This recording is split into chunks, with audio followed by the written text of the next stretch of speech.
Hi, everyone. I had the opportunity today to speak with Mr. Jason Nixon. He's Minister of Seniors, Community and Social Services in Alberta. Why did I want to talk to him? Well, the Albertans under Danielle Smith have taken a very forthright stance recently, for example, against the trans butchery and deceit that increasingly characterizes the Western world. But more, they've also taken forthright action in relationship to the springing up of all these so-called tent cities that now blight the landscape throughout North America and elsewhere. And they haven't done that in a heavy-handed and punitive way. They've done that in a very intelligent and thoughtful way. They've removed 200 of approximately 300 cities already in Alberta and really began the enterprise only in December. And I think what's happening in Alberta, I'm hoping what's happening in Alberta could be a model for what could happen in jurisdictions like North America wide. And so that's why I decided to do this podcast. And with Mr. Nixon, he has a very interesting history. His father had lived on the street as an addict and alcoholic and was rehabilitated relatively young in his life, and then spent the rest of his life helping homeless and addicted people. And Jason grew up in that environment. He grew up surrounded by homeless people, even in his own house.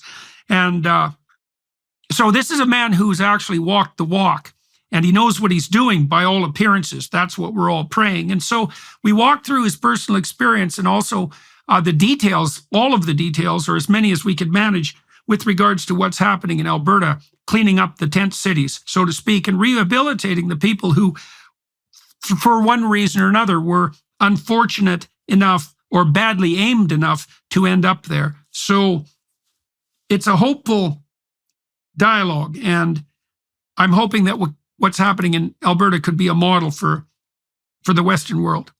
So join us. Well, thank you for sitting down with me and with all my guests today. I'm very interested, as you know, in what's going on in Alberta broadly, but the initial focus for our conversation is going to be what steps you are taking within the confines of Premier Danielle Smith's government to deal with the so-called tent city epidemic, problem, social phenomenon that's evident all over North America and is new and surprising. So tell me what the situation is in Alberta and also maybe how we got there. Well, I think I'll start with how we got there, particularly our capital city in our province, which is Edmonton. And we started to see a real significant situation when it came to tent cities. Some people in our communities will call them encampments, but where we were seeing hundreds of encampments across the city of Edmonton, with hundreds of structures within those tent cities, and really a desire, frankly, by the city of Edmonton to embrace those encampments in some way. And when I say the city, I'm referring to the municipality, to some members of the government who ultimately have, bylaw control and have the responsibility to keep the city clean. We certainly have some overlap responsibility about caring for the poor and dealing with some of the health issues that are involved, of course. But in general, usually the city is who deals with it. And over time, we just saw these encampments get bigger and bigger, and more problems come as a result of that. And so the chief of police from Edmonton came and saw our government and our premier, for your international viewer and American viewers, as like a governor, and came in and laid out for us what they were seeing in those encampments. And I have to tell you, it was pretty alarming. It was shocking. We were hearing stories about underage girls, for example, being sexually exploited inside those encampments. They showed significant evidence of the gangs operating inside these encampments and charging people to even use the tents and to be able to access resources like water fountains or other things that would be in the area. The police were pulling out of those encampments weapons that were quite alarming. Obviously, they were seeing lots of stolen goods, finding dead bodies, and most horrifying, because of course our country's very cold. They were seeing people that lost their lives as a result of burning to death in these tents because they were trying to heat them with propane and different type of mechanisms to try to stay warm and survive in the elements here. And so in some of those pictures, we could not even release to the media. It was just that shocking what was taking place. And so we got clear instructions from our premier to get to work and to come up with a new plan when it came to those encampments, which we got to work on right away. And this happened just before Christmas this year, so just a few weeks ago. And as a result of that, we launched immediately a task force led by my ministerial department on social services side, but with support of a variety of departments. We put together what we've called the Navigation Center. So that's a structure within the city of Edmonton where we were able to bring all of the services together, everything from health to housing supports, income supports, prescriptions, even things as simple as giving people ID so that they could be able to move forward with their lives. And then we supported the police, and we went in and we started tearing down all those encampments. And we started to have some pretty amazing results I look forward to talking with you about. But we made a pretty clear statement that our province is no longer going to tolerate this. One, because it's not safe for the people in the encampments, but also it's just not right for a place like Edmonton. And Edmontonians deserve to have a clean city where we can live, where they can live happily and enjoy their lives. Okay, so let's take this apart. So you said, first of all, how long ago did this problem start to mount, do you think? Because there weren't tent cities in Edmonton when I lived there back in the 1980s, that's for sure. And I visited many times. I mean, there are tent cities now in Toronto too, and that's a completely new thing. So when did you guys really start to become aware of this as a mounting problem? You know, we started to see tent cities pop up in Edmonton probably over the last 2 or 3 years. But in particularly over the last year and a half, where it would really become basically every corner that you turned, particularly within the downtown core of the city of Edmonton. The other thing that was new, though, was we were also seeing those tent cities well outside of the downtown areas. And so they were starting to pop up all across the city. But that was probably the timeline around Edmonton. I think we really saw that a lot in our country in places like Hastings and Vancouver, which have a real bad tent city culture and drug culture inside that city. But it was kind of more new to our area over the last couple of years. Okay, so it's about 2 or 3 years. Now, you said that there were, in Edmonton alone, how many people live in Edmonton now? Just so everyone has a sense of its size. We're getting up towards 1 million. I believe Edmonton's somewhere north of 800,000. I don't have the number around, but that'd be the right area. Yeah, okay. And you said there were literally hundreds of encampments and that some of them had hundreds of tents. Is that right? That is 100% correct. Hundreds of encampments. And inside some of those encampments, I think the biggest encampment I'm aware of was 400 plus structures. Oh, yeah. Okay. So that's starting to approach village size, essentially. Well, as a member of the Legislative Assembly here in Alberta, I represent villages that are smaller than some of these encampments. Okay. So now, why in the world do you think this happened so rapidly in the last 2 or 3 years? What's changed? Is it housing costs? I mean, housing costs have gone out of control in Canada. Everyone knows that. And interest rates have gone up a lot. And so, but that alone seems to me to be unlikely as a causal explanation. So, why is this happening? Who are these people in the main and where did they come from? Yeah, housing is a real issue in our country, particularly given some of the bizarre federal policies that we've seen from our federal government in Canada and the inflationary problems that we see in North America. But I want to be clear, the challenge when it comes to tent cities is not a housing challenge. Housing is one of the consequences of somebody who ends up in these situations. They don't have housing, but it's not a root cause of why somebody ends up inside a tent city. The reality is that lots of this has to do with drugs. Lots of this has to do with mental health and other circumstances. And I think there are some people who want to frame this discussion like mom and dad who lost their job in the oil industry and somehow are struggling to pay their mortgage. That's a very real issue inside our country and our province that we need to address and we are working on as a society. But that's not what this is. These individuals that find themselves in these encampments, lots of it's drug related. And we are seeing that without a doubt when we go into these encampments. It drives me nuts personally as a minister responsible for this in our province that certain elements on the left continue to want to discuss this issue in the context of housing. It's not. The root causes of homelessness and why people are in tent cities are something very, very different. And he asked what has changed so that we would see that more.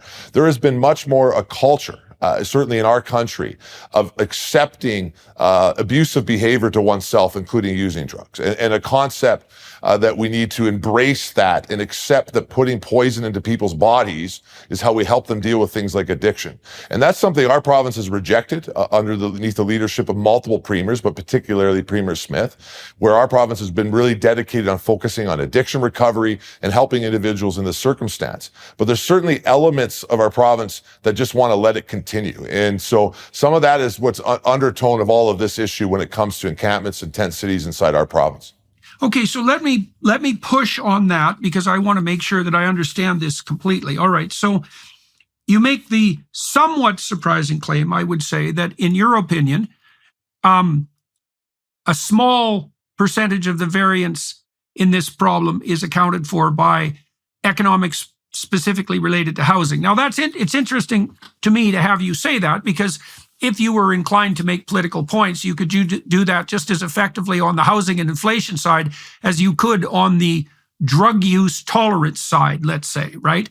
So I can't see any a priori reason why you would come down as a political agent on one side of that argument or another. But what is it that's made you so convinced that it is in fact a drug problem? To what degree is it an alcohol problem as well? And what drugs are primarily the cause at the moment? And is that part and parcel of the new wave of drugs that has entered the North American economy? So, are you certain that it's drugs and alcohol? How much alcohol, how much drugs, which drugs? So again, I want to be very clear. I don't dispute that we have housing challenges. And you're right, I can make political statements on that alone that I think could be very clear. But that's a different issue. And why I'm so certain about that is because of what we're seeing from the individuals that we've now been able to successfully get out of these encampments into our social services process with supports around them. And the vast majority, I would say all, have some sort of mental health issue. And the vast majority are also facing addiction issues as a result. And we're seeing things like fentanyl, which is a major drug that is impacting all of our societies across North America and the world. We're seeing much more of that in our communities now. Methamphetamine is a real big issue inside our communities. There certainly is alcohol. But, and some of these drugs are changing. Fentanyl is a major drug that has been evolving on the streets. It has real serious fatal consequences to individuals involved. But that is what is taking place inside these tent cities. Often it's a place where individuals seem to be going to be doing drugs. So one other thing that we found out, I actually should point out, is that the vast majority of individuals that we're interacting with in these encampments afterwards are also using our emergency shelter system and other services in our province to be able to stay warm, to get food, to get other resources to be able to survive on the streets. But they're using those tent cities as a place to be able to score drugs, as a place to be able to use drugs. And that is the culture that is taking place in most of these tent cities. I'm not saying every person, but certainly the vast majority of who we interact with in these tent cities has got some sort of drug and or alcohol addiction. Oh, okay. So let's take that apart a little bit. I mean, so back in the early 70s, that's really when it started, there was a leftist anti-psychiatry and anti-institutionalization movement. It was driven in part by the kinds of concerns that were brought to light by movies such as One Flew Over the Cuckoo's Nest, which really was quite a genius movie and a great novel and written by a psychiatric orderly who had seen plenty of abusive situations within institutions, to be clear. They were hardly places you would go for a picnic, but the leftist solution to that was to demonize the psychiatric profession and to deinstitutionalize. And the solution was to produce community alternatives that would help integrate these oppressed people who had been falsely diagnosed with mental illness by evil psychiatrists back into the community. Well, suffice it to say, those additional resources were never made available, not in any fundamental way. And many of the so-called mental illnesses those people had were actual illnesses and not figments of totalitarian psychiatrists' imagination. And so what deinstitutionalization really meant was that many mentally ill people ended up in prison. That was the fundamental, or on the streets. And so this homeless epidemic is a late stage consequence of the fact that we abandon our attempts to provide proper institutional care. So we'll get back to that. Now, you said that the vast majority of the people who are in these tent cities have a drug or multiple drug and alcohol problem, and that they are utilizing all sorts of other resources, but that they're using the tent cities in particular as a place to gather and get easy access to their illicit drugs. Now, obviously, if you're not naive out of your skull, that's an amazing opportunity for gangs. for drug peddling gangs, especially the ones that are peddling the hard and addictive drugs. And so, the problem with this hyper-compassionate approach, these poor people, they need a place to live. They might as well move into the parks. Who are we to stop them from having a place to live? They're all economically challenged. Is that it belies the reality of the drug addiction problem that you described and the criminality that goes along with it. But there's something even worse. There's something even more nefarious about it. It completely eliminates the possibility that even if you brought a group of people who were suffering together in this unstructured manner, all you would do is invite the psychopathic gangs to come in and take control. Now, you said that's what's happened, that not only are these tent cities, so-called, places of massive drugs distribution, they're sources of ongoing revenue for not only for gangs, but for organized gangs. And so for like hardcore, multiple offense, dead set against the public order criminals to prey on people who are vulnerable, the addicted population, let's say, and to prey on them in a multitude of ways. You skipped over some very interesting details, like they're being charged to stay in the tents. Well, by who? It's not like anybody owns those tents or the land. Okay, they're being charged to get access to water. And then there's what, prostitution gangs? And if not prostitution gangs, what, open rape? Like, exactly what did you guys see when you started delving into this subculture produced by the toxically compassionate? So you're 100% right. And when I say gangs, I'm talking about very organized gangs, definitely organized crime.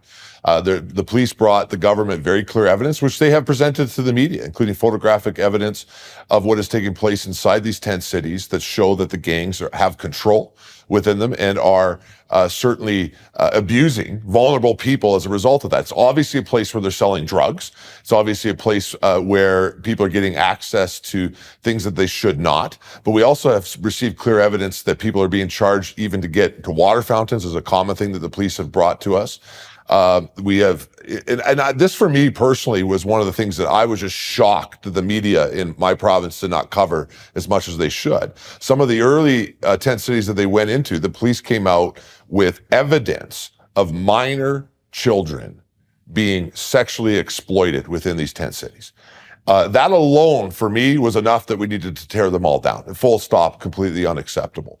So, and then the other thing that I should point out that the chief of the Edmonton Police Service really has done a good job of articulating for the media is how much stolen property in and of itself is being stored within these tent cities. I mean, they went to this one area where there was a mound of bicycles that were clearly stolen, that were bigger than me. And Jordan, I'm a real big guy. I'm about 6'8". There's a big pile of stolen property. And so there's been clear evidence time and time again that documents what is taking place with the gangs inside these areas. And you're right. They are exploiting the most vulnerable amongst us. And so it's not safe. And I think the key point to this is it's not safe for the people in the 10 cities. And it's not safe for Edmontonians. And I think this is the same circumstance you would see in any other major city in North America where these 10 cities are taking place.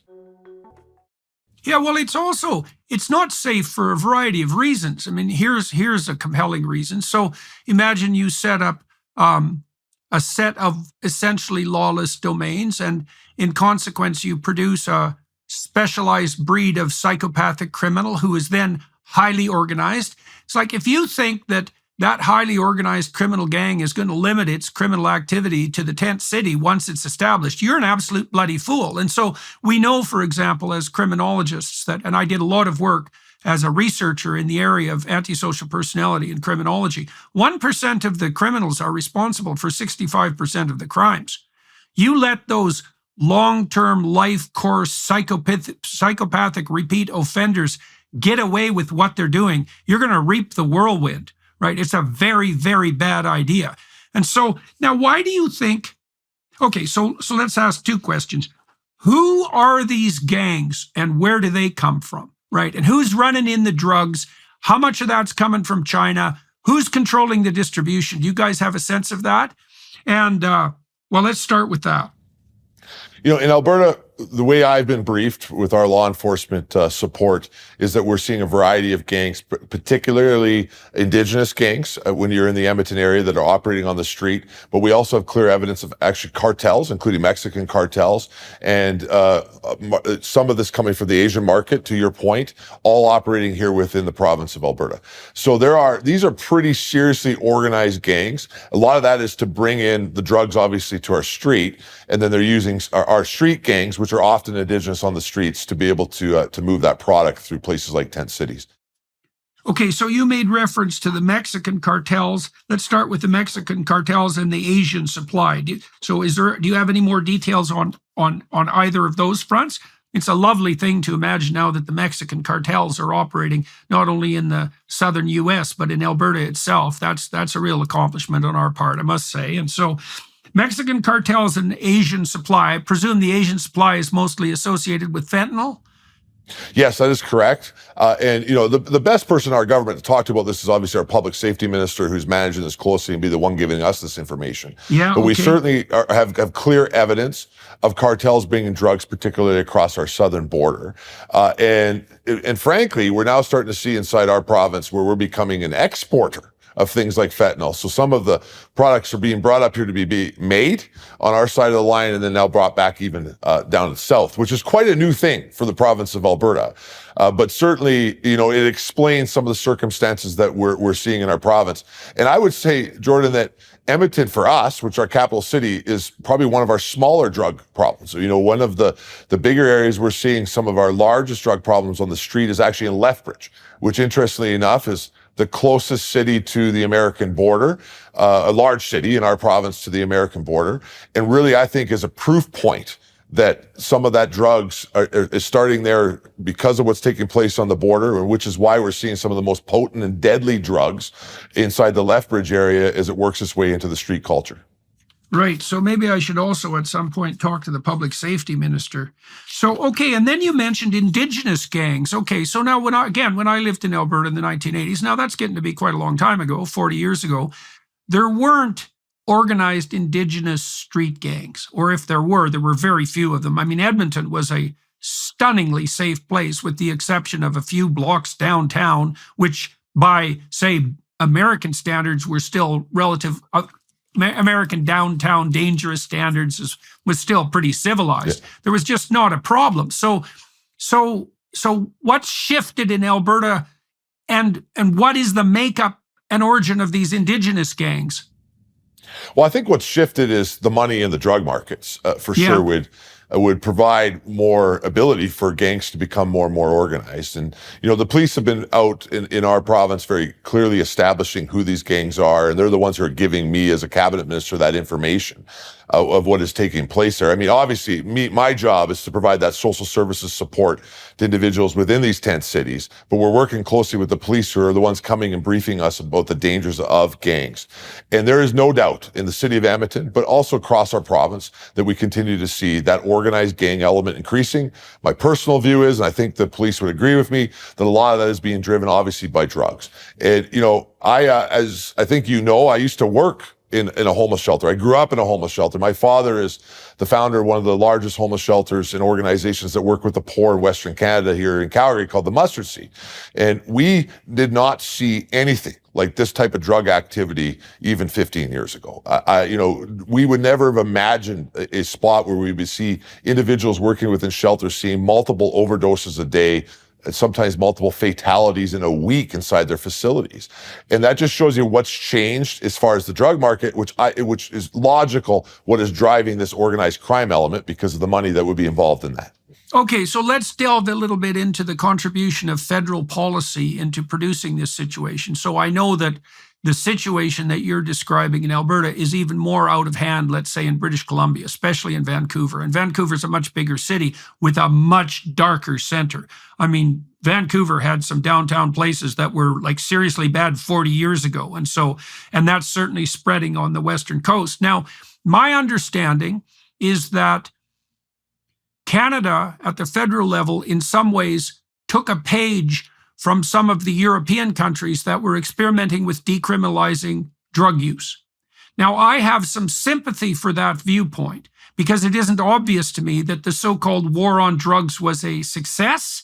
And I think that its attempt to crack down too brutally on users of, at least in the past, somewhat more benign substances like cannabis, and I mean benign in comparison to alcohol, say, which is legal, I think a fair bit of that was misguided. But I do know that countries like Portugal, for example, that spearheaded this, they didn't just reduce the penalties for drug use and distribution, let's say sales and distribution. They did that in concert with what seemed to be the kind of things that you guys are trying to pull off in Alberta, right? It wasn't like the Portuguese allowed people to be stoned out of their mind derelicts on the streets just because they stopped criminalizing use of even the harder drugs. And my understanding is that in Canada, we did the first part, which was the easy part, the decriminalization that allowed the moralists to hand wave about how compassionate and wonderful they were. But we didn't do the second part, which was the conscientious part that involved the identification, treatment, cleanup, and even sometimes criminal prosecution of people who had gone a little too far down the drug-taking hedonistic road, let's say. So how do you see the problem that's developed in Alberta as a manifestation of a broader change in legislation at the federal level with regards to drug policy? Yeah, and let me just first start by saying we're very proud our province has not become what's happening in BC yet, and we're not going to let that happen. That's why we're taking this action, to make sure that we don't end up in circumstances like that here in Alberta. And you're exactly right. There's been an effort and a drive, particularly by politicians on the left in our country, to approach this issue of addiction in a way that essentially just accepts it as a disease and continues to give the poison that is causing the consequences to these individuals to them, and not work on and giving tools to be able to help an individual recover in those circumstances. We don't want to, I want to be very clear on this, we don't want to go arrest and put somebody in jail because they have a drug addiction. That's not happening in my province.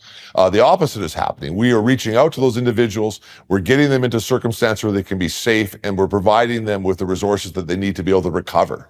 What the other side of this argument believes is that you need to just put them in a place like a tent or an apartment paid for by the taxpayer and continue to allow them to have poison put into their body, and that somehow they will either magically get better. Well, the reality is they won't. I call that palliative care for drug addicts. Yeah. And that is where really the big difference is in our philosophy. It's a death sentence, particularly when you're dealing with things like fentanyl and these type of drugs now. I mean, it's just going to get you at some point. I mean, alcoholism, which can be a real tough circumstance, and we're dealing with that too on the streets. Yeah. But that is many decades to get to what we're seeing some of these new drugs do to people in weeks on our streets. The reality is that there's no safe supply when it comes to fentanyl. You cannot take fentanyl safely. Eventually, you're going to OD. This is why inside medical facilities, even where people are taking fentanyl, often paid for by the government, or other types of chemicals like that, you'll see have to have nurses there to be able to interact with overdoses. Our government really believes we need to go the other way, which is that we need to reach out to individuals in this circumstance. We need to invest in resources that they will need to deal with root causes that have caused their circumstances, and give them a way to be able to recover. And that's where it comes. But, I think the 10 cities prove that we're right, because the reality is if anybody thinks putting an individual in tents in minus 50 degrees Celsius in Canada is a safe way to live, with propane tanks exploding and people burning to death and all the things that I have just described today, that is more safer than what Alberta is saying, which is come on into the shelters, let's get resources around you, and let's help you get better. And you know what's interesting, Jordan, is the individuals that are coming out of the encampments, most of them actually want what we're bringing forward. And that's why in the last 3 weeks, as we've done encampments, over 200 of those individuals coming out have gone to what we call our navigation centers so they can navigate support. They've received over 500 referrals to different services. Many of them now are in permanent housing type of circumstances, actively working on their recovery, dealing with the medical circumstances that may be around them. And ultimately, many of them will go on to have productive lives. That's what we want. That's humane. What the other side is selling is just accepting that somebody's going to die and giving them a death sentence. I like that you use those words because I think it's true. That's the result of what they're doing. No doubt about it. Yeah. You well, will there's not always survive made if that fails, So yeah, exactly. Okay. So now. I was interested in talking to you in part so that we could walk through a description of the tent cities, and then even more importantly, shed some light on the fact that such cities are almost immediately taken over by the most psychopathic gangs you can possibly imagine. That's an important thing to establish because it eradicates the notion that this is some kind of compassionate approach to these poor, unhoused people who are just trying to live, in a happy community. No, wrong. Okay, but mostly why I wanted to talk to you was on the remediation and treatment side. So the first thing I want to ask you is about your sociological goal. Now, you implied at the beginning of this conversation that there aren't going to be any more tent cities in Alberta. Now, is that the goal? Like to return to 30 years ago, say, where there weren't tent cities. That just didn't happen. There's the odd person under a bridge. There's the odd homeless person. It was very, very rare. There certainly weren't communities of homeless people. So is your government's goal to attain that end? And if so, how far along are you and what's your timeline? So yes, our goal is to make sure that we are not seeing dangerous tent cities inside our cities. I can't outright say that we would ever be able to fully eliminate, tent cities could pop up at any time, but that we would stop in the future this being the management tool to help with this population, and instead that we would invest in proper resources.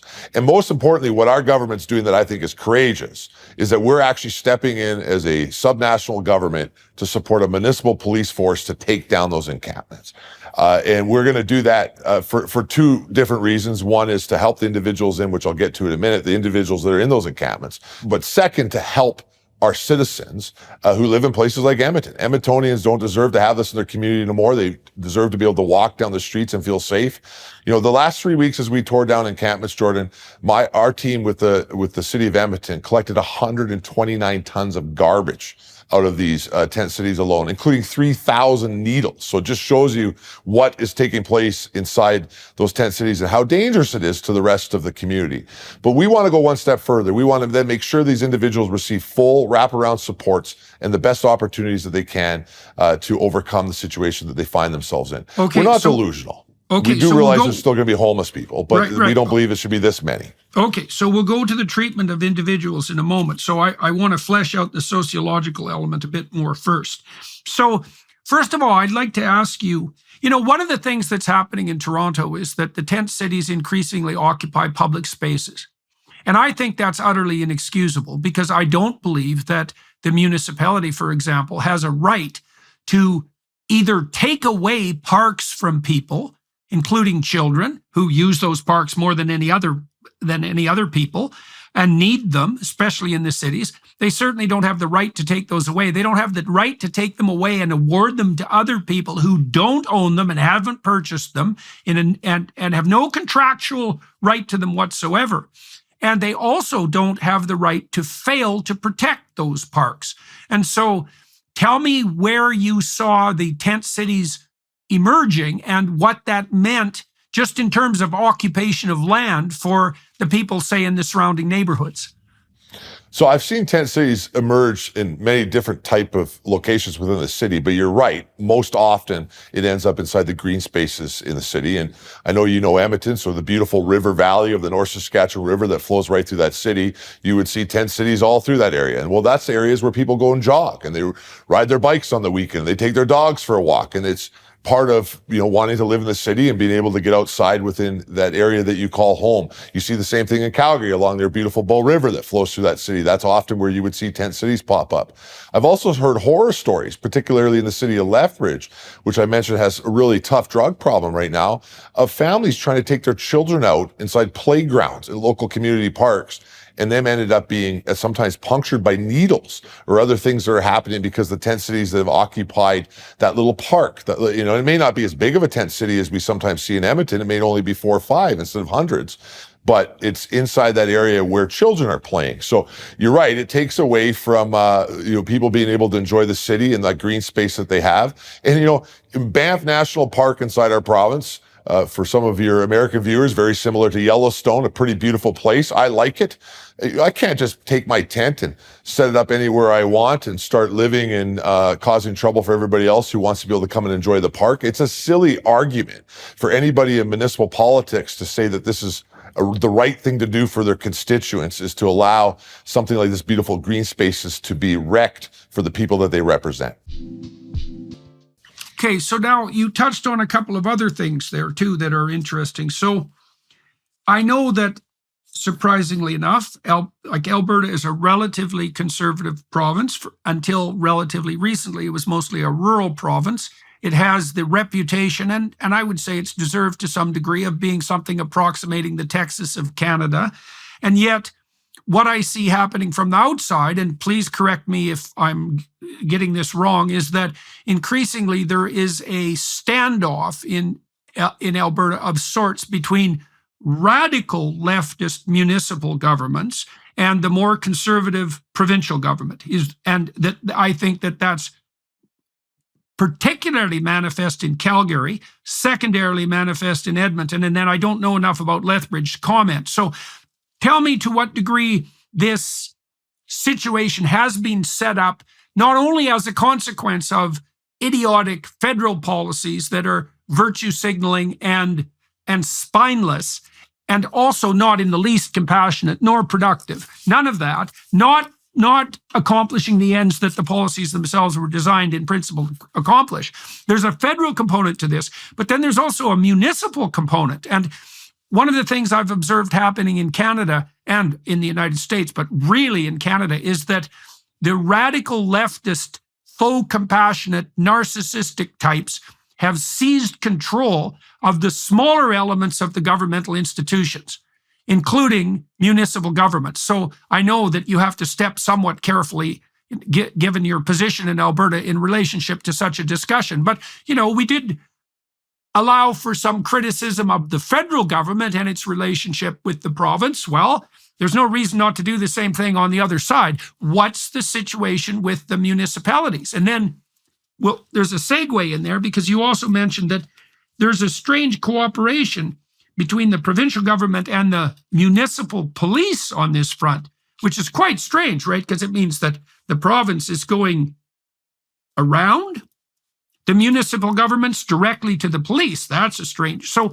can you flesh that out for me so I can understand it more thoroughly? Yeah. Well, let me start with the police. So, in our structure, something like the Edmonton Police would answer to a police commission.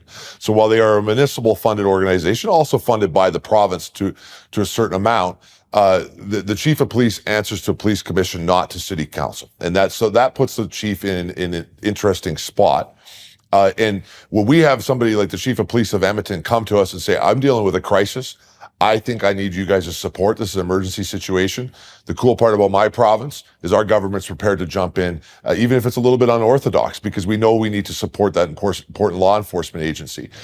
And you're right, there is some interesting dynamics there. That would be the Edmonton Police Service. And I think some of those dynamics are probably more that the municipal council has to navigate more than us, because we just want to get to work and be able to help people. I will say this, that we're obviously happy to work with every municipal government. We recognize that they're elected. That is our job as a province, and we will do so.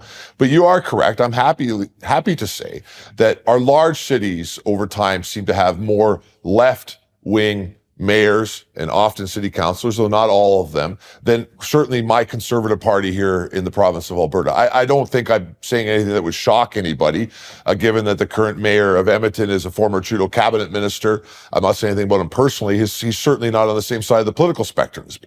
And I think what's happened over time is, if they're on that side of, and that's their ideology on that side of the political spectrum, certainly they're going to start to believe in some of these ideas, which is that, somehow you can magically help somebody get better by giving them the poison that's killing them over and over.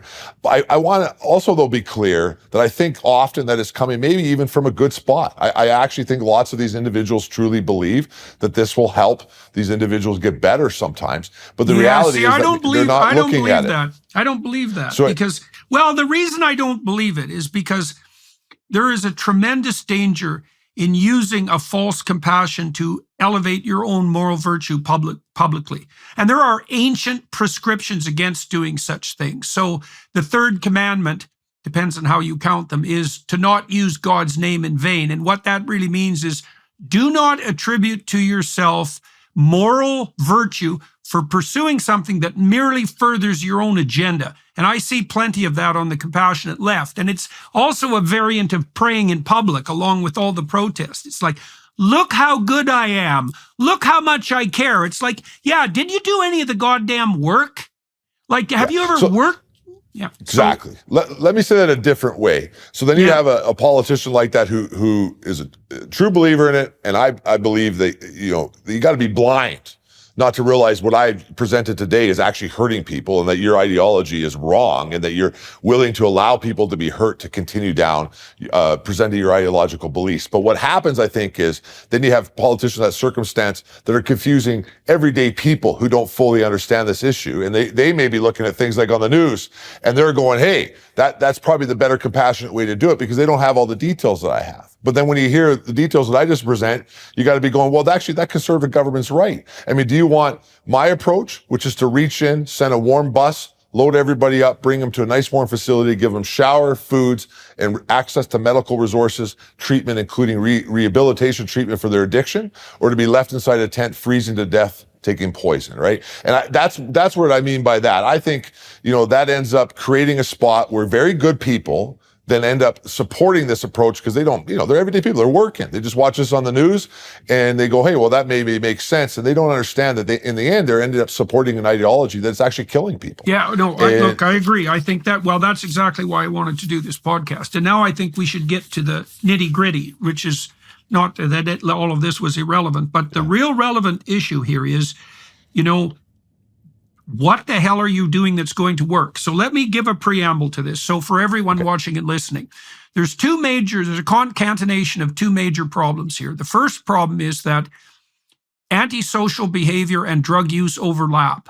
And so why is that a problem? Well, the first problem is there is nothing in the psychological literature that's more intractable to treatment once it's established than antisocial / criminal behavior. And there's absolutely no indication in the clinical literature that it can be ameliorated. So, for example, the standard penological doctrine of well-versed criminologists is that if you have a truly repeat offender who has an antisocial history stemming back into like early teenagehood or even before in the form of bullying and violent behavior as a child, the best thing to do with them, since no treatment works, is basically to incarcerate them till they burn out in their late 20s. And people can shrug their shoulders and get squawky about that and bitch about it all they want. But I would have been thrilled if I would have gone through the research literature and found any exceptions to that absolutely dismal prognostication in the 30 years I've analyzed the literature and have been unable to do so. It's very, very, very, very difficult to treat antisocial behavior. Okay, then you add the next layer of complication, which is difficult as it is to treat antisocial behavior, it's perhaps equally difficult to treat drug and alcohol addiction. Alcohol often being primary among the problems that are difficult to treat. There's no evidence whatsoever, generally speaking, that residential treatment centers, for example, have any beneficial long-term effect. They do function to get people off alcohol while they're in the centers, but almost invariably what happens is that when you put the people treated back into their old environment, they instantly relapse. Now, this is not to say that no one ever recovers, because most people do, in fact, straighten back up. But it isn't obvious at all how treatment can do that. So that puts policy people like you in a really tough bind, because you're dealing with a population that's very, very, very hard to serve. And so the first thing I would like to know, you talked about these uni-service centers. So I would like to know just what does it mean to offer people treatment? How do you tear down these tent cities exactly? Like, what are the nuts and bolts involved in that? The process. What do you do? Do you go in there and just tell me how you clean up the cities, and then tell me how it is that people are directed into treatment. And then we'll get into the worst problem of, like, does it actually work? So I'll start with how we're dealing with it. And now Edmonton's where we're piloting this approach, and I think we're going to mimic it elsewhere in our province because we are pretty excited about the results. But let me tell you what we do first. So obviously my social services team at the Ministry of Social Services is in contact with the police. The police inform us that the encampment is coming down, and they deal with the law enforcement side of that. So deal with any elements that they may encounter in there that obviously need to be arrested, warrant issues that are taking place. They handle law enforcement, but we're there. So they move in, like, okay, so they make a decision. Yep. And what are the laws under which under what legal pretext do they move in? Why do they have the right to do this? So two issues that we primarily use. One is around just straight up bylaw enforcement. And, there's obviously rules about being able to just go build structures in different municipalities. And the second and more common one of late, from my understanding, is around fire safety issues. I mean, we have had some pretty serious fires and propane tank explosions. The numbers are quite staggering. And so it is a legitimate fire issue. And so the police have to come in. They're not the firefighters, obviously, but the police have to come in because of the safety issues that are involved. Now, do you warn the people beforehand? And how many policemen do you need per number of tent city occupants? What are the logistics here? Yeah. So the city of Edmonton has an encampment policy where they were trying to put upon the police, I believe, to provide 72 hours notice that they were going to go into those tent cities. Okay. This is something we actually disagreed with because the reality was that just caused people either to move. It certainly gave a heads up to that organized crime element that there was about to be law enforcement activity. And so, and there was a court case taking place in our province from some activist groups who were trying to stop the police from being able to do this or enforce notice requirements. The city of Edmonton and the police actually won that case, and that has allowed us to be able to go in and be able to address this without notice. And so what happens is obviously we're notified. We arrive with the police, and when I say we, I mean social workers and our team that are designed to support the police. They work closely with them. The police secure the area. They deal with their end of it. But at that point, we have a warm bus right there, ready to go. Everybody is offered an opportunity to be able to go to what we call our navigation center. Okay, that's everybody. So that you offer that to everybody in the camp. And what's the biggest camp that you guys have managed to take on at a time? Well, I think the biggest camp that I've heard of would be 350 structures since we started this process. Interestingly enough, though, you would only find probably a few dozen people actually within that tent city when we arrived. I see. Okay, so you're looking at numbers under 100 when you're moving usually, in, and you're at, okay. So that's what, 5 or 6 buses, 4 or 5 buses, something like that. Yeah, it would depend on the circumstance. Obviously, there'd be police intelligence, and our team would be given a rough idea of what they think is going to be coming. While we're arriving on scene, they're radioing back to that navigation center. They're saying, "Here's how many people we think we have coming in." One of the big things we have there is we have the ability for them to be able to load and totes their personal belongings. We don't want anybody to lose their stuff. We even take pets, Jordan. We can load the pets up on that bus. Couples can go together, and we get them from there to the warm navigation center. And they arrive at that navigation center. There's showers available right away. There's food, coffee, things that people may need. Obviously, it's a warm location. We also have shelter beds there for, sometimes people need to dry out or something that may take place. Obviously, there could be medical circumstances that need to be addressed. Obviously, anybody who would need a hospital, of course, we would use paramedics. We would get them immediately to emergency. But beyond that, everything else can be handled in that navigation center. And so when you get there, you interact with our staff, and then there's multiple different stations throughout it, which I'll talk about. And the genius, I think, of what we've done here is we brought, instead of trying to take this person from, these tent cities all over the city to all these different services, we brought all the nonprofits, all the government services together in one spot to come around that individual. And so they'll arrive and they can get full medicals. There's our medical teams for the street that can deal with that. Access to prescriptions. One of the most interesting things that you find that a lot of individuals in this circumstance need is ID. They don't have ID no more. So we have our ministerial colleagues over in Service Alberta who handle our ID in our province. They're there right on site. They can give temporary ID immediately to these individuals, and then we can get their permanent ID ordered, all the pictures.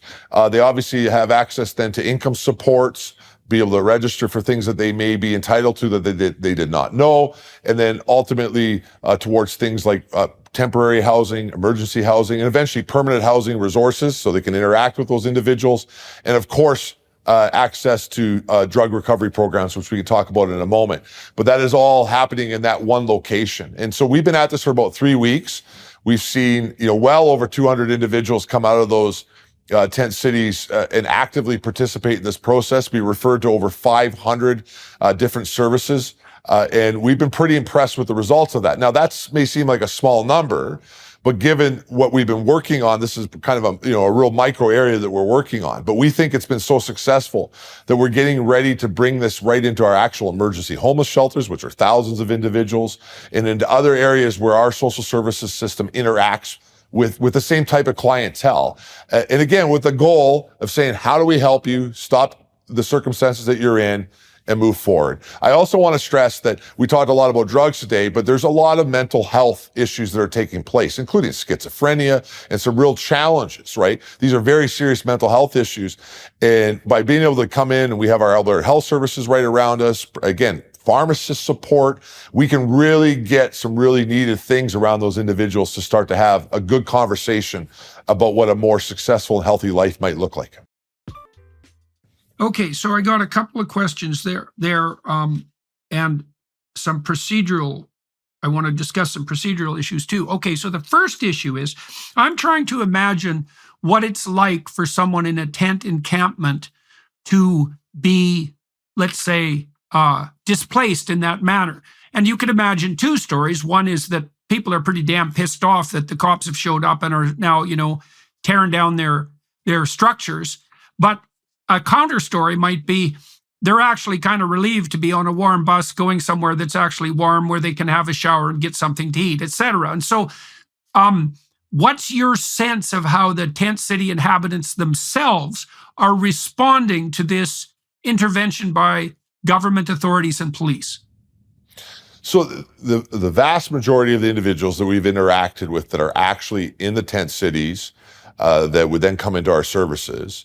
Obviously, if the police have had to arrest a gang member or something like that, they're probably not that thrilled that we're here. But the individuals that we're trying to get there to help, they react very positively. The biggest protesters that we've seen, or others who are trying to interfere with this process, are not people staying inside the tent cities. They're often members of the official opposition in our province, which is the NDP, which is a socialist party within our province, or other activist groups who certainly have never spent one night on the street and are there trying to bang on a drum that has nothing to do with what we're talking about. And they're just trying to use these vulnerable people to be able to, accelerate their agenda, which is very disappointing.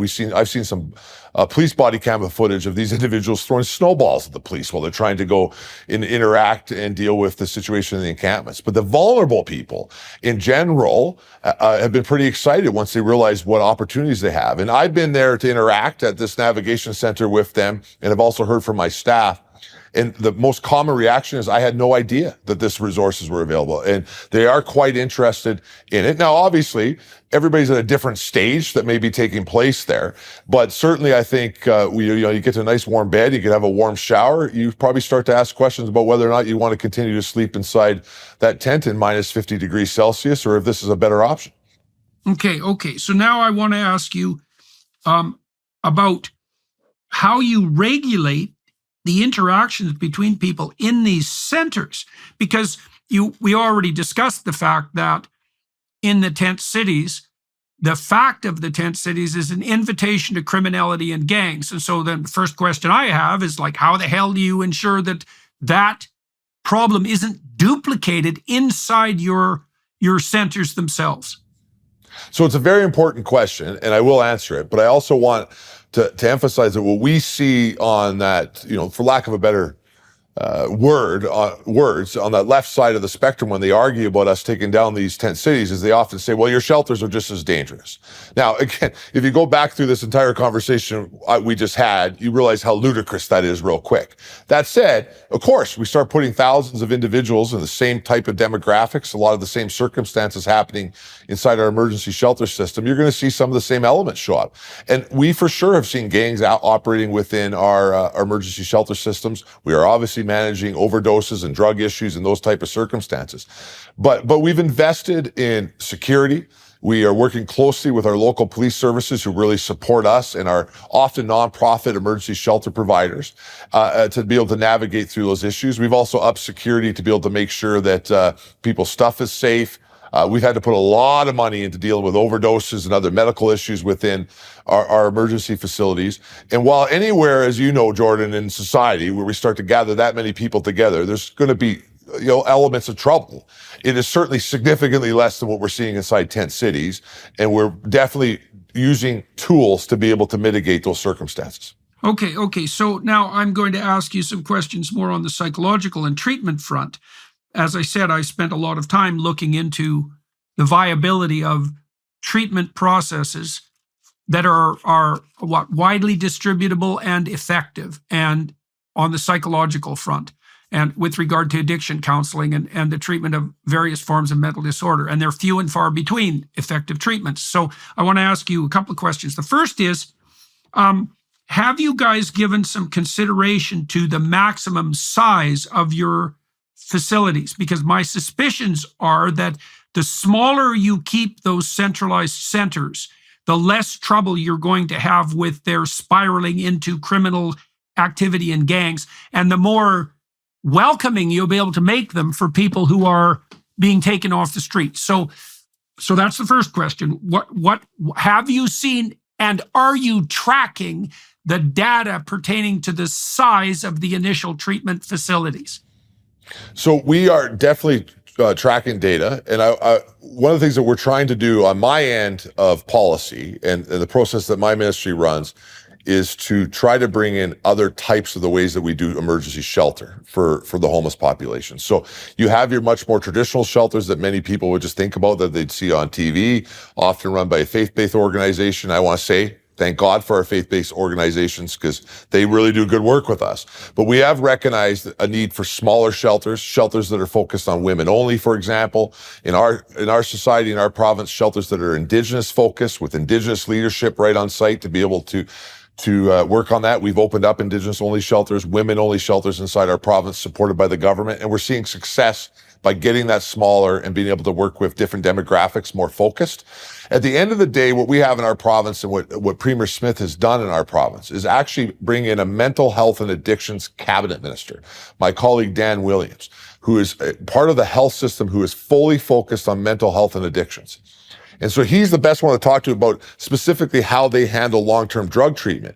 But my job now is to rejig the entire social services system in our province to end up connecting to that. And that's where there's a real difference in viewpoints between us and the left, right? I mean, where they want us to build shelter systems where everybody can keep doing drugs and just accept that behavior and ignore the negative consequences of that.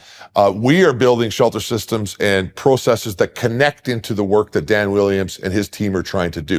And it is a whole different way of thinking. I don't know anywhere else in the province where you've got an entire social services system focused on actual recovery care long-term for individuals, right? So we're not in the business of trying to warehouse people. Our job is to find individuals, support them with their immediate medical needs, and then try to connect them to long-term opportunities to get them better. Okay, so that brings me to the second clinical issue I wanted to bring up. So you can treat people's present distress, but much of people's present distress is rooted in a kind of nihilistic and anxiety-ridden hopelessness. And they say, it's been said forever, that the people perish without a vision. And one of the things you do see with people who adopt a very short-term strategy towards life, which can have a criminal element or an addictive element, is that they don't have anything resembling a vision for their life or a plan. And so we experimented, my colleagues and I experimented with the provision of planning software. And so we have a program online called Self-Authoring, which is very inexpensive, requires no supervision whatsoever to administer, that's completely private, and that's actually accessible to everyone to some degree, assuming a basic level of both literacy and ability to use a computer, but virtually everyone can use a phone now. So, that's less and less of a problem. Okay, so it's called self-authoring, this program. Okay, so now the first thing it does, it's got 3 stages, and you can do just one or all 3. Let's say 1 or 2 or all 3. The first stage has people write out what's essentially an autobiography, and it's a good treatment for trauma. So it asks people to go through their life, to write their life story, essentially, but it provides them with a lot of different prompts. Break your life into 6 epochs. Describe the major positive and negative events. Then it walks you through an analysis of those events. And so what that tries to do is to situate people in relationship to their past and bring them up to the present. Okay, so this is where I came from. These are the events that shaped me. And this is where I am now. Okay, so that's the past authoring. Now, the present authoring helps people assess their faults and their virtues. And so it presents them with a variety of descriptive statements that they can check off. And then it aggregates the ones that they're most convinced about. And it says, well, it helps them walk through an analysis, which is, what stupid things are you doing that hurt you, as far as you're concerned? And what are your strengths that you could capitalize on if you decided to move into the future? Okay, so that's the second stage. The third stage, this might be most relevant to your endeavor, is the future authoring program. So here's the program. So people who are writing the essay, let's say, are enjoined to imagine that they were treating themselves like they were someone they wanted to help. Okay, now project yourself 5 years in the future. Okay, so here's the deal. Within the bounds of reason, you can have what you want and need, but you have to specify what it is. You have to aim at it. Now, we're always moving towards an end. And so if you don't have an aim, you don't have any hope, because hope is experienced in relationship to an aim, and you're anxious because there are too many places to go. So you bind yourself with a vision and you give yourself hope. All right, so 5 years down the road, what would your life look like if you were educating yourself properly, if you were in a career that was the one you wanted, or at least a job that was the one you wanted, if your family was put together in some reasonable manner, if you had the friends that you needed, if you were regulating your drug and alcohol use, which needs a plan and not merely cessation of addiction, if you were contributing to your community, if you were taking care of yourself, if you were occupying yourself properly with your time outside of work. If you could have what you wanted, what would it look like? Okay, the reason I'm telling you this, there's 2 reasons. Number one is it's dirt cheap. It's easily accessible. And we have produced solid empirical data, and this has been replicated in other ways in other labs using writing exercises. The worst, so if you take young men who have a bad academic history, and they do this future authoring exercise for 90 minutes when they're orienting themselves at college, they are half as likely to drop out. Half. Right. It produces an increment of 35% in grade point average. Right. 3 separate studies. One at Mohawk College in Ontario, so basically a trade school. One at McGill University, and 4 studies. 2 studies that were aggregated at a business school in the Netherlands. And the most potent effects were for the worst performing minority young men. Right. So one of the things that might be worth considering is people who are lost need a plan. They need to figure out who they are, and they need a plan. Now, that's an expensive proposition, but this process circumvents the expense. And then there's another upside, which is, apart from it not costing anything, it has no negative consequences, right? So even if it fails, it isn't going to hurt people. Right. So I'm curious. So far, you see, we've kind of approached the addiction and the homeless problem as something akin to an addiction, which is, let's say it's a consequence of craving in the present. But that's not all an addiction is. An addiction is something that destroys the future. And so people often, look, the addiction literature is crystal clear. People will not stop taking their drug of delight until they have something better to do. So young men, for example, are very much likely to abuse alcohol with some regularity. Most of them quit around 24, 25, something like that, when they take on like a full-time job and adopt some adult responsibilities. But until then, they think, well, it's entertaining to drink myself into the ground 3 nights a week, and many of them do. But as soon as there's something better to do, they quit. Now, if you don't have anything, we even saw this with rats. So, for example, you cannot get rats that are integrated into a social environment addicted to cocaine. Yeah, I know the study well. Yeah, right. If you isolate them and put them alone in a box, they'll take cocaine in preference to everything else. Okay, so I'm wondering, have you guys integrated anything like what would you say? A process that helps people generate a concrete plan into the treatments that you're offering? So how it's taking place in Alberta is because we have our mental health and addiction ministry. They're bringing forward, I'm going to talk a little bit about what they're doing, recovery programs. And you're right. I mean, I used to do this for a living before I was in politics. So I follow a lot what you're saying here, Jordan, and about, having to get that community together. Obviously, got to deal with the immediate issues that somebody's dealing with, maybe immediate trauma. There could be some pretty significant mental health issues. You start going down the road of schizophrenia, as you know, we're going down a different type of path. But in general, you got to get community around people. You got to deal with their immediate issues, show them a path forward. You're right, goal setting. And off you go. I would say another one that I've learned over time is also showing people there's other ways to be able to have fun appropriately. That's definitely, often, right? Definitely. There's other ways to do to be able to go forward like that. And so when you get into Minister Williams' department after you leave our services, and if you're focused on recovery, they do something called recovery capital. It's one of the first things they do. They start a process with an individual to understand what their recovery capital is. And so that talks about the assets they have, where they're at, what they have access to. And obviously, the drug side of things that I'm dealing with right there in the homeless population would be some of the toughest addiction issues that Minister Williams' department will have to deal with. I mean, this is not a functioning alcoholic. This is individuals who are living in a tent, right? And they're in very different circumstances. So they'll have lower recovery capital, but that means there's going to be more that needs to be done to get them to recovery. But certainly they put together that process. What's different though in Alberta is we're committed to that process. And so if you see other provinces or other jurisdictions in the world, they want to go to a different process. They want to go to put them in an apartment paid for by a taxpayer, let them do drugs till they pass away. That's essentially what it comes to. Go in there and say, you know what, you've got this disease called addiction. There's basically nothing that can be done. We just want to support you and make you comfortable. Alberta, we don't believe that. We believe that individuals can recover. We believe the science is there. It's hard work. You're correct. But our job now in our social services sector under the leadership of Premier Smith is to build a system that bridges into these recovery programs that are being built by our colleagues in mental health and addiction.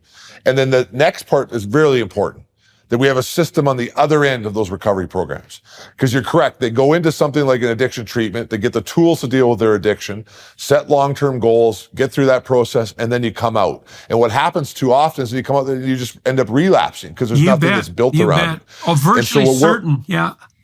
And so we're really focused on both ends of it. We want to build a social services system that brings people into active recovery, support obviously our colleagues who are doing the recovery, and then be there on the other end as you come out of recovery, post-housing, post-support. And that's going to look very different for different people. I mean, particularly if you're dealing with different trauma, different circumstances.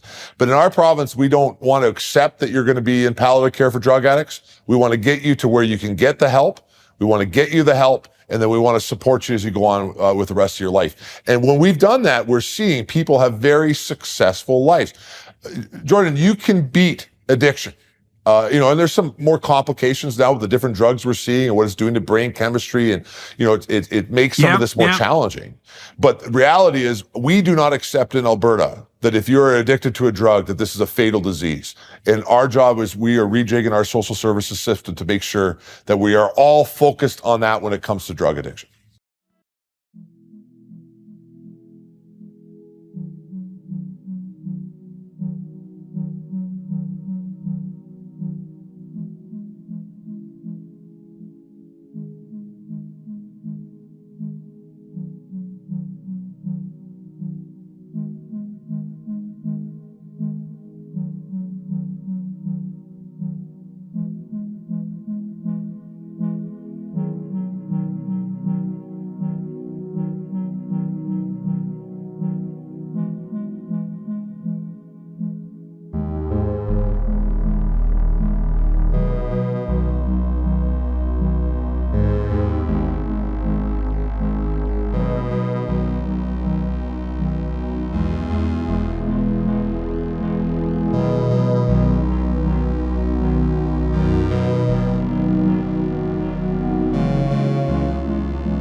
I'm gonna double down on this again because it's such a crucial problem and it's so difficult to solve. So I knew this woman named Joan McCord, Dr. Joan McCord, and she was one of the first female PhD criminologists. And I know her when she was quite an elderly woman, and she had taught at Temple University for years, and she was a pioneer in the field. And she did this study in a place called Somersville in Massachusetts, and back in the late 30s. And it was the first large-scale social intervention program to address, what would you say, to ameliorate the circumstances of children in neighborhoods where antisocial personality and criminality and addiction were a likely consequence of the disarray in that environment.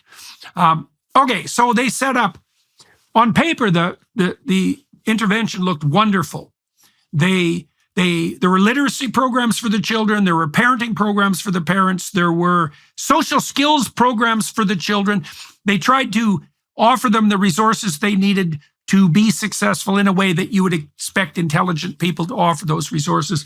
And they went above and beyond the call of duty, you might say. They took all the kids out of Somerville and took them to summer camps out of the city for 2 weeks a year, to give them some immersion in nature and a chance to get away. And everyone loved the program. The kids loved it. The parents loved it. The teachers who were involved loved it. The social services types and the psychologists, et cetera, who were involved, they thought this was a bang up. But they did one fatal thing, which is they actually built evaluation into the program.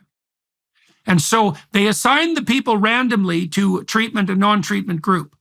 And then after the program had run for a couple of years, they revealed the results of the study to themselves.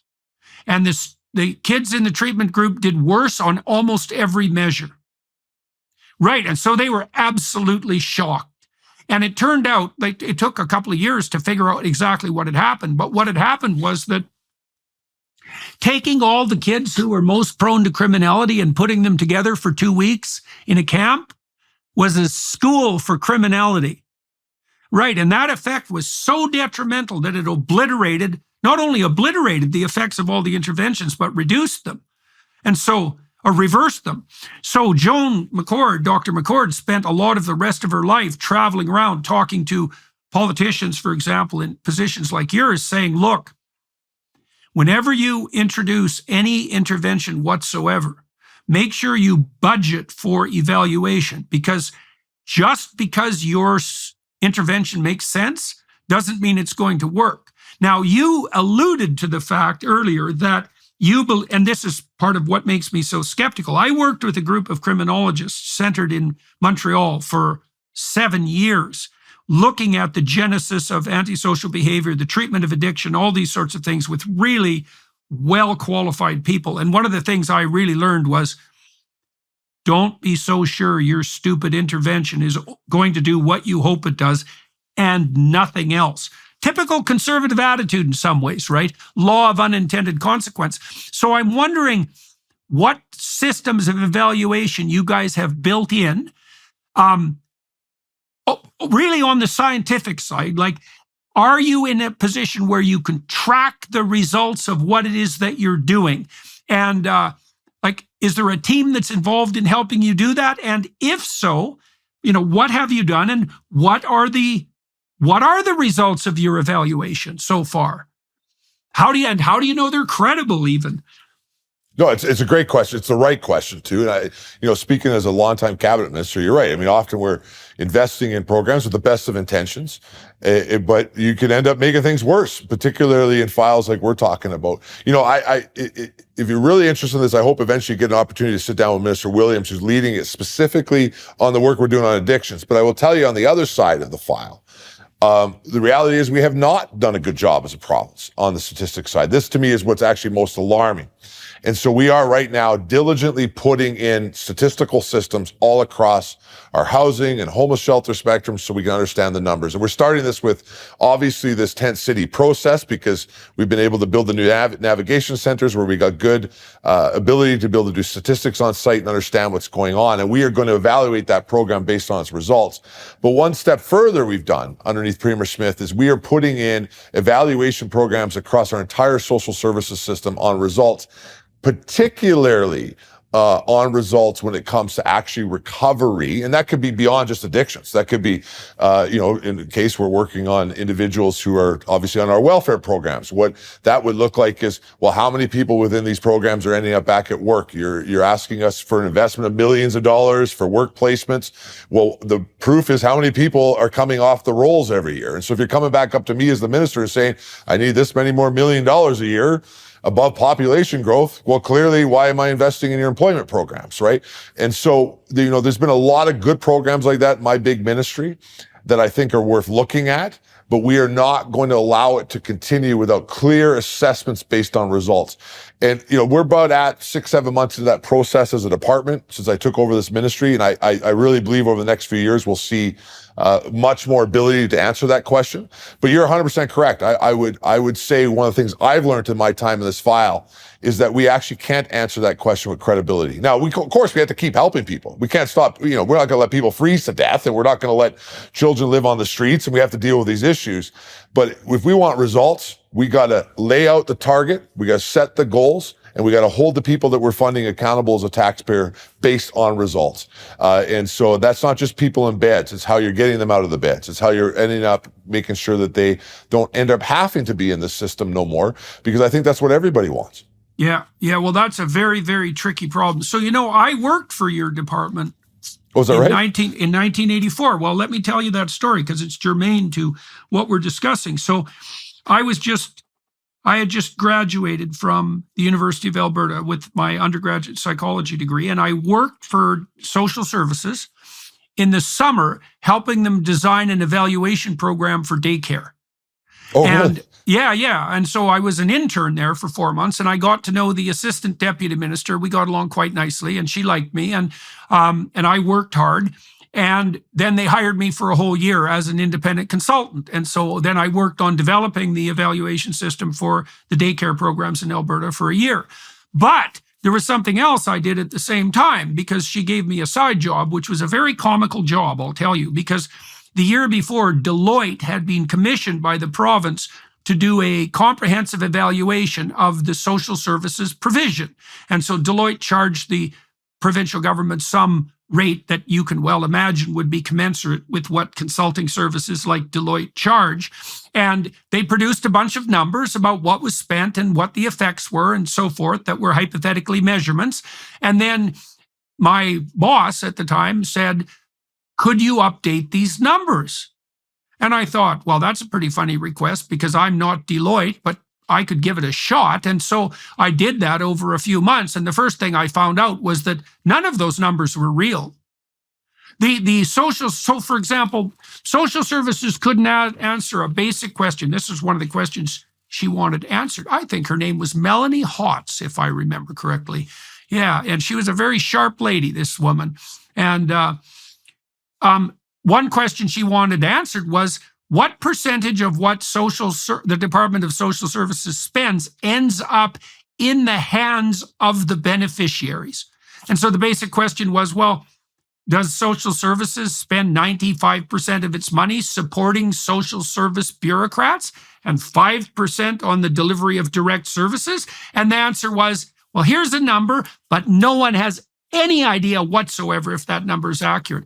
So I updated this report at, believe me, a fraction of the cost that Deloitte had charged, and with a hell of a lot more accuracy and number. But it was a shock to me. I was only about 20 at the time, something like that, 84, 22. And I was shocked about two things. I was shocked, first, that I was hired to do that. Second, that I could do it better than Deloitte. And third, that the whole bloody department was blind. It had no notion whatsoever of the relationship between its inputs and its outputs. Now, that's the problem. In some ways, that's the problem with a government intervention system that's unmoored from the discipline of private enterprise, right? Because there's no customer to give you feedback. But the reason I'm bringing that up is because, well, my suspicions are that not much has changed since, and that Now, you made allusion to the fact that you are putting these evaluation systems into, okay, that's the question. To what degree do you think that the Department of Social Services knows, the Ministry of Social Services knows what it's spending and what it's getting for its dollar? Does it know it all? So I think it would depend on the area of the department. I think that in some areas, particularly where we're focusing on things like children with disabilities, people with development disabilities, and some of the contracts that we do around that, where it's easier to measure that, the direct results. We could definitely show you clear statistics of the investment that we put into affordable housing and how many people are living within as a result of those investments. But as you get more into these complicated areas, I'm very comfortable saying that I think we need to do more. That I will also say, though, I think Alberta is one of the best in our country at it. And part of that is because after 1984, as you get in the 90s, along comes a fiscal revolution inside our province led by former Premier Ralph Klein, which really made our social services system operate a little bit more different than many other provinces. We became much more comfortable working with outside agencies. I think I probably run one of the biggest social services departments that relies on nonprofits, including even faith-based organizations. We're comfortable working with those organizations. And that started in the Ralph era, where they would go, hey, let's not hire union people to run our emergency shelters. Let's go work with the Salvation Army. Let's go work with these other organizations inside the province to do so. And so there became a little of a culture to be able to actually go out and work a little bit more outside of that scope of that union bureaucracy type of thing that you would see in most departments. I am in no way claiming that we've done that all the way, but I think it's a different culture that we see in Alberta. Yeah, well, that's a culture of distributed better. responsibility, which is a good conservative principle, right? Is that all of this that doesn't have to be centralized shouldn't, and that's part of providing people with, what would you say, the responsibilities that actually give them meaningful lives, right? You don't want the centralized agencies to be giving handouts and offering what would you call security and stability to people so that they don't have to provide it for themselves. It's not going to work, and it's not good for them. Okay. So now let's turn, if you would, to a bit of a broader issue.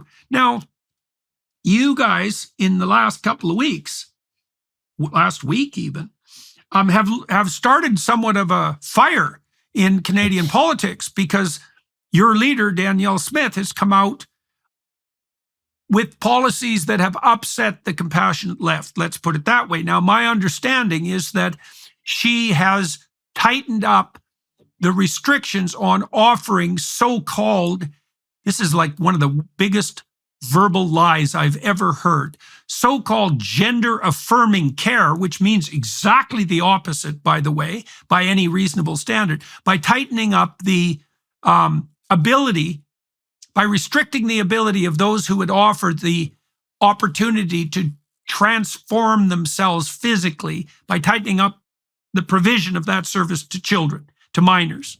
Now, that's caused quite the outcry, not least among Justin Trudeau's minions and faux compassionate butchers, to put it bluntly.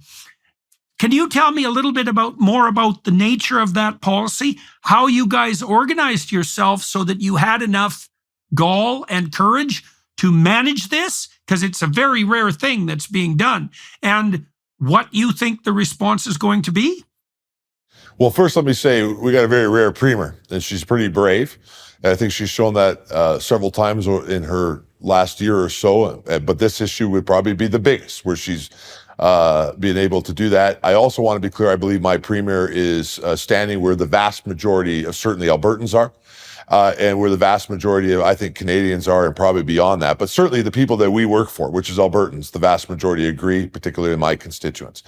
I think that where she's headed is in the right direction, which is to recognize that children are children. It's we restrict children from making other decisions that have significant impact on their lives until they're at a spot where they can, from maturity level, brain development level, all those things that you understand better than me, frankly.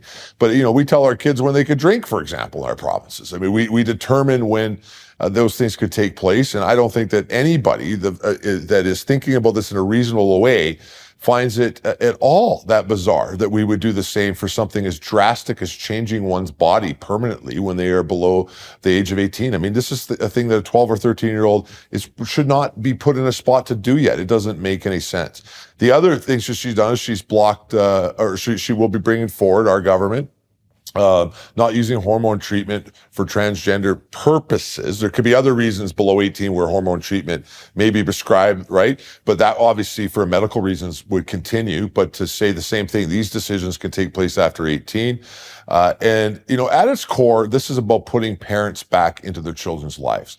And that for me as a father inside this province is where this is at. This should be about compassion. At the end of the day, we are talking about children, and we need to be able to make sure that we recognize that. But we also know, look at the issues we just talked about today.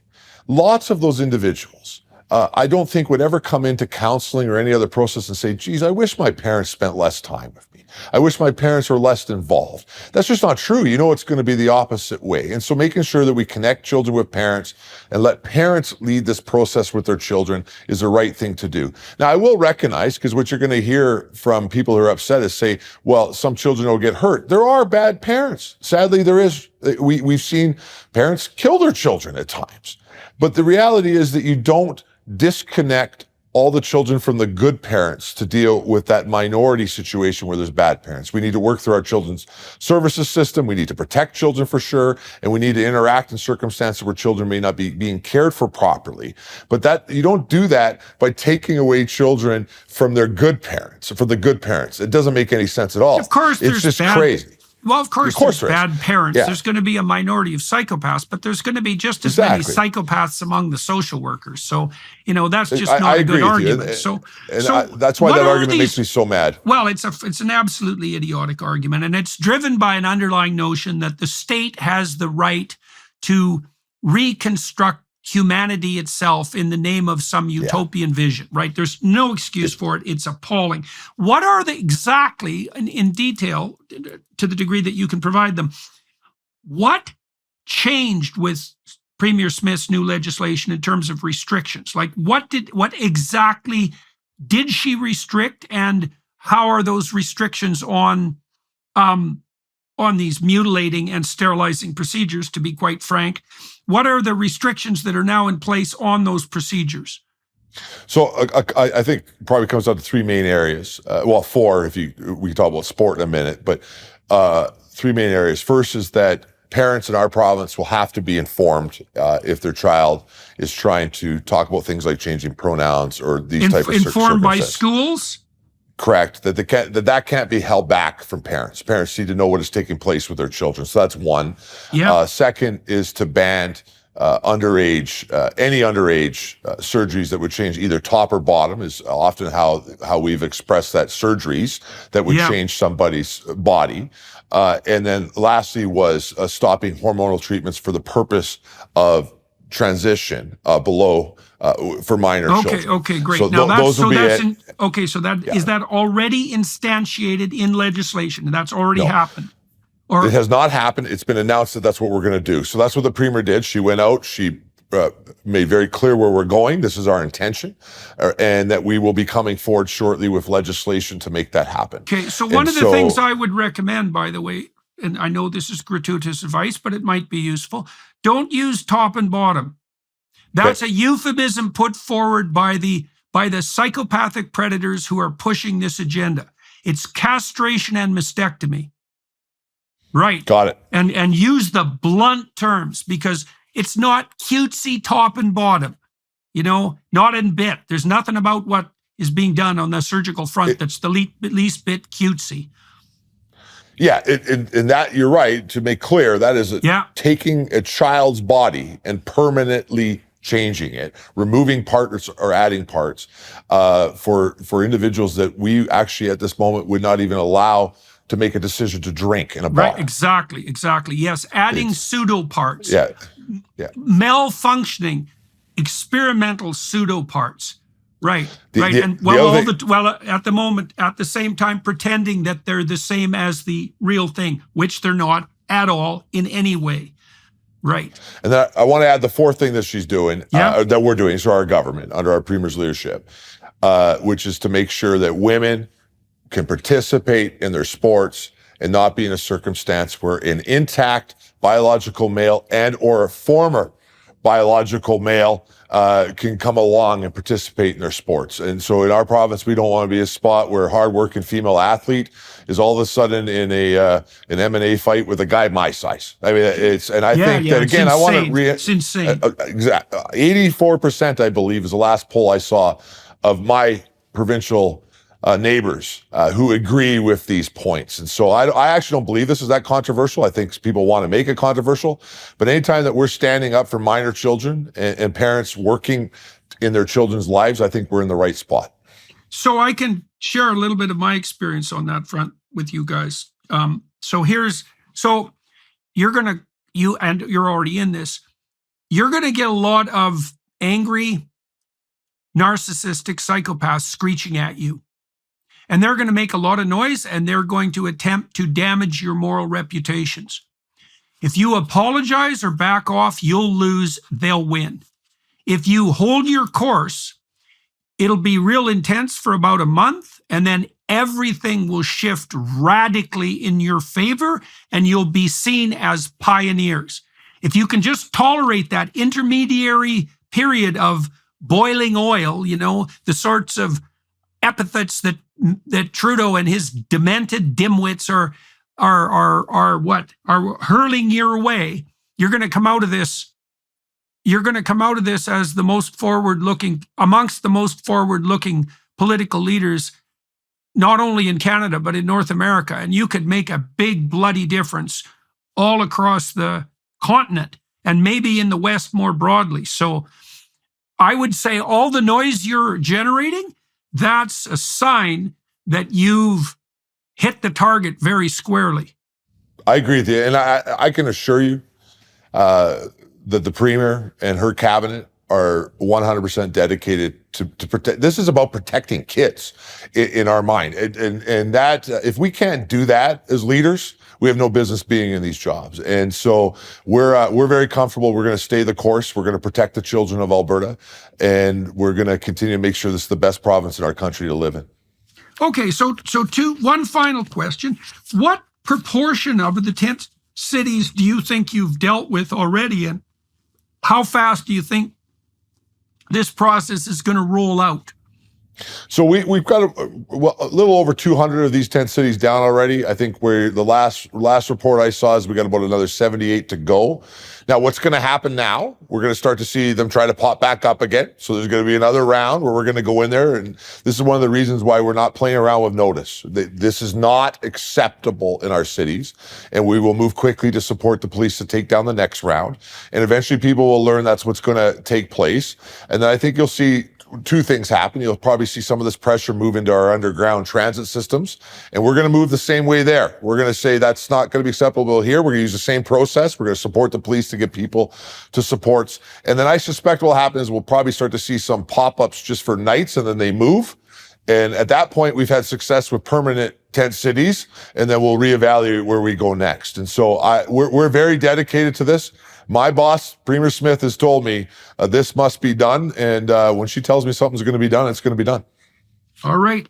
Well, it sounds like the next person from your government that I could talk to and should, perhaps, if he'd be willing, is Minister Williams.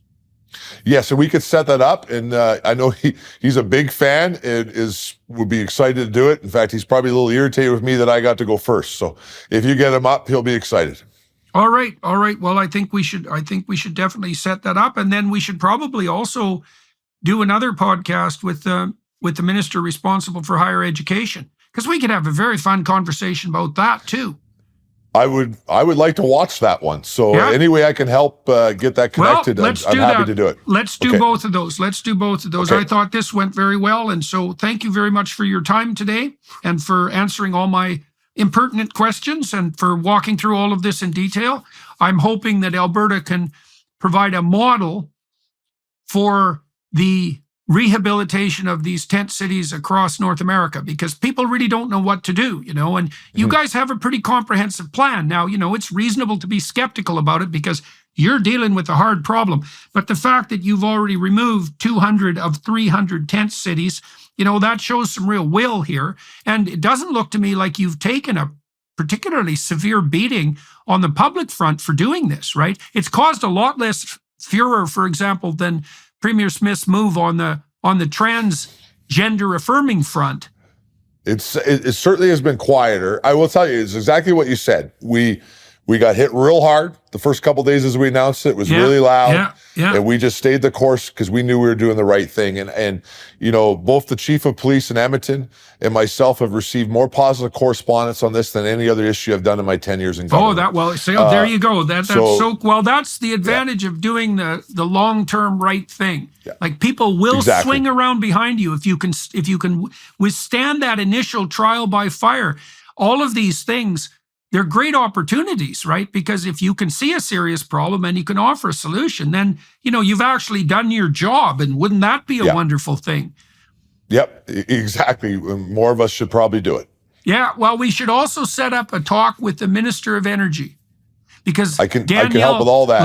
Let's do that, because Danielle also offered, announced when I was in Alberta with Carlson and with Lord Conrad Black, that Alberta is planning to double its gas and oil production. And that's a real slap in the face to Stephen Guilbeault. And he's certainly an individual who richly deserves at least one. And so I think we could have a very productive conversation about the true benefits of the fossil fuel industry in Alberta and how Canada could thrive and truly thrive and offer its resources to the world if Canadians could get their heads screwed on straight about just exactly what was what. And so let's do all of those. That would be good. I will. My guys are in the room with me here right now, so we'll note them all. We'll connect them with your people. I spent 3 years as Minister of Environment in Alberta, so Guilbeault was one of my counterparts. We won't get into that today, but I've got a few stories, and this is not a friend of this province. Oh, that's for sure. He is, he's not a friend of Canadians. Where they're headed is to a very dark place. Dark and cold. A dark and cold I was about place. To say, and very cold place. Sure. So, well said. Okay, we'll get you connected with everybody, though. Okay. So for everybody watching and listening, you'll know, if you've attended other podcasts, that I'm going to take another half an hour with my guest on the Daily Wire Plus side, and we're going to talk about the genesis of his political career, and I would say also his hopes for the future, because I'd like to know about that and the conservative vision in Alberta for the future. And so if you'd be inclined to join us for the additional half an hour behind the Daily Wire paywall, you'd be more than welcome to do that. And you could throw a little support the Daily Wire Plus way, which I would also recommend, because they are at minimum a bastion of the free speech that is becoming increasingly difficult to come by in our society, and that is threatened more and more on platforms like YouTube, which still has the good graces to offer the sorts of things that we're discussing today. So join us there, and thank you very much, sir. I'm looking forward to talking to your colleagues. You bet. Yeah, thanks for the forthright discussion. Bye-bye.